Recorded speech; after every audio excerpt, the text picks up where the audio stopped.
Avez-vous déjà été victime d'un faux témoignage? Comment l'avez-vous surmonté? Surtout dites-nous, comment vous êtes-vous en sorti parce que vous au moins, vous avez une expérience particulière à nous partager dans ce domaine. Mais si cela ne vous est jamais arrivé, sachez qu'un jour, vous pourrez faire face d'une manière ou d'une autre à une telle situation dans votre marche chrétienne.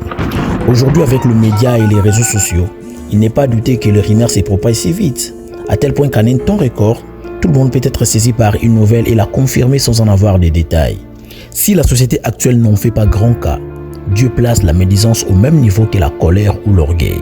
Voici à présent 4 choses à faire quand on vous calomnie. 1. Ignorez-les si possible.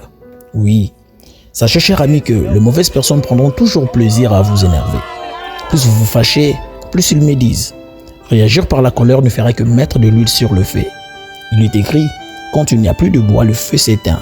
Quand il n'y a plus de mauvaise langue, la querelle cesse. 2. Rectifiez-les s'il le faut. Les ragots peuvent faire des ravages et briser les cœurs. Mais si vous pouvez rétablir la vérité, peut-être vous limiterez les dégâts. Mais surtout, ne cherchez pas à vouloir convaincre tout le monde. Vous ne ferez que propager l'incendie, vous exposer et nourrir des appétits malsains. Prenez surtout du recul. Identifiez ceux qui comptent à vos yeux et rétablissez la vérité avec eux. En temps utile, ils vous défendront s'il le faut. Dans bien des cas, leurs propos seront plus objectifs que le vôtre. Et si la calomnie est en partie vraie, ne la niez pas. Excusez-vous s'il le faut, mais surtout ne restez pas esclave de la culpabilité car les vrais amis pardonnent toujours et défendent le leur. Avec le temps, les médisants finiront par trouver une rumeur plus juteuse, s'y précipiteront et vous laisseront certainement en paix. 3. Confrontez la personne médisante si c'est nécessaire. Si votre offenseur est chrétien, appuyez-vous sur ce verset qui dit « Si ton frère a péché, va et reprends-les seul à seul. S'il t'écoute, tu as gagné ton frère. » Écoutez, il ne s'agit pas ici de prouver que vous avez totalement raison et que les autres ont tort, mais de se réconcilier et de préserver l'unité dans la famille de Dieu. Surveillez surtout vos propos. La parole déclare, si vous vous mettez en colère, ne péchez pas. Tenez-vous en fait. Sans le mettre sur la défensive, essayez quand même de trouver une résolution qui fasse taire les ragots et réparer les dommages si possible. S'ils sont prêts à reconnaître leur part de tort, soyez prêts à les pardonner.